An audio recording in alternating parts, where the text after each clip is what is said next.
If you could stand on the surface of Venus for just 1 second, it wouldn't be the heat that kills you first. It would be the pressure. Before your suit even has time to register the temperature, the atmosphere would crush you with a force equal to being nearly 1 kilometer underwater on Earth.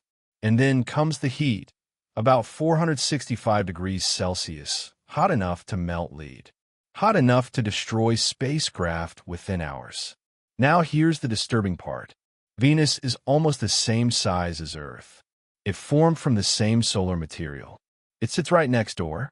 So what went so horribly wrong? For decades, Venus was called Earth's twin. Similar diameter, similar mass, similar density.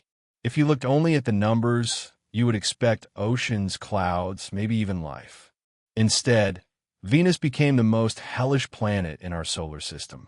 And the reason is both terrifying and controversial. Let's interrupt the common assumption right now. Venus is not hell because it's closer to the Sun. Yes, it orbits at about 0.72 astronomical units from the Sun, receiving roughly twice the solar energy Earth does. But that alone does not explain surface temperatures hotter than Mercury, even though Mercury is closer to the Sun. That's the first shock. Mercury's daytime temperature reaches about 430 degrees Celsius. Venus, farther from the Sun, is even hotter and stays that hot day and night. So the Sun isn't the main villain here. The atmosphere is. Venus has an atmosphere that is about 96.5% carbon dioxide, with nitrogen making up most of the rest. Carbon dioxide is a greenhouse gas. On Earth, it helps trap heat and keep our planet warm enough for liquid water. On Venus, it went out of control. This is what scientists call a runaway greenhouse effect. Here's how it likely happened. Early in its history, Venus may have had oceans. Some climate models suggest that billions of years ago, Venus could have had liquid water for up to 2 or even 3 billion years. That's long enough for life to potentially emerge. But as the young sun gradually brightened, and it has increased in luminosity by about 30% since its formation, Venus received more and more energy. Water began to evaporate. Now here's where the physics turns vicious. Water vapor is itself a powerful greenhouse gas. As oceans evaporated, more water vapor entered the atmosphere. That trapped more heat. More heat caused more evaporation. A feedback loop. Temperatures climbed higher and higher. Eventually, the oceans may have completely boiled away. And then ultraviolet radiation from the sun broke apart water molecules in the upper atmosphere.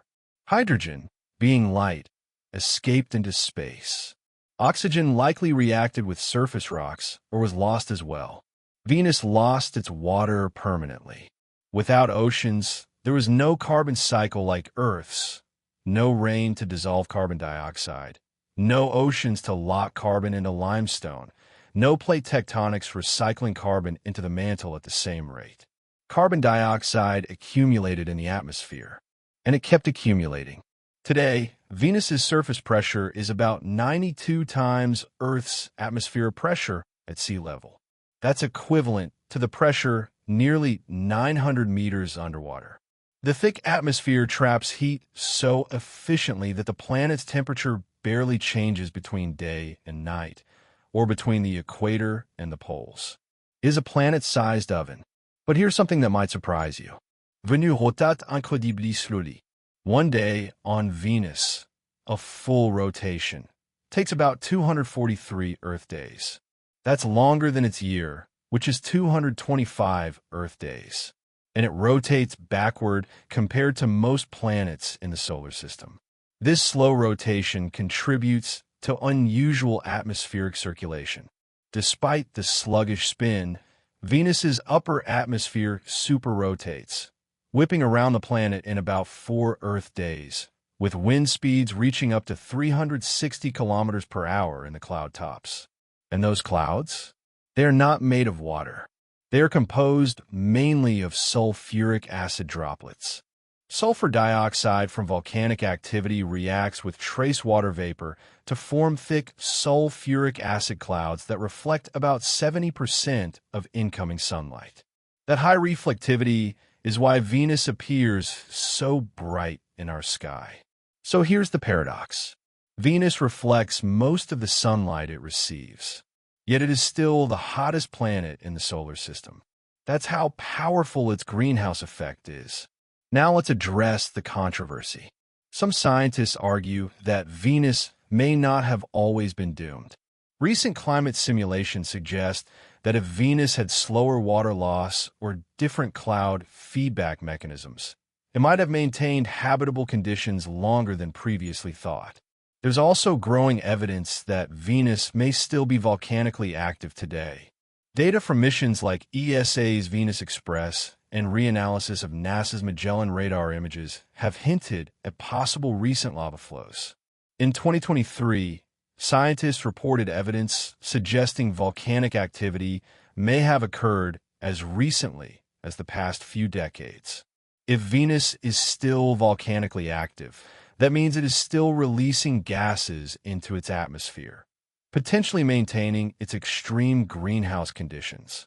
And here's where things get even more intriguing. In 2020, a study reported the possible detection of phosphine gas in Venus's clouds, a molecule that on Earth is associated with biological or industrial processes. The announcement sparked global headlines suggesting possible microbial life in Venus's upper atmosphere. But then came the pattern interrupt. Follow-up analyses questioned the detection, suggesting the signal might have been misinterpreted sulfur dioxide. As of now, the presence of phosphine remains unconfirmed and highly debated. So is Venus completely dead? At the surface, conditions are unquestionably hostile. Soviet Venera landers that successfully reached the surface in the 1970s and 1980s survived for a maximum of about 2 hours before failing under extreme heat and pressure. No current lander technology can operate there long-term without advanced cooling systems. But about 50 to 60 kilometers above the surface, temperatures and pressures are surprisingly Earth-like. That layer of the atmosphere has been proposed as a possible niche for microbial life, floating in the clouds, protected from the crushing surface below. It sounds like science fiction, but is based on real atmospheric measurements. Now zoom out for a second. Venus is not just a cautionary tale about a neighboring planet. It is a laboratory for understanding climate physics. The runaway greenhouse effect on Venus shows what happens when atmospheric carbon dioxide dominates completely. It demonstrates the extreme end of greenhouse warming, far beyond anything projected for Earth, but governed by the same physical principles. This is where the controversy often arises. Some people claim Venus proves Earth could instantly turn into the same inferno. That is not supported by current climate models.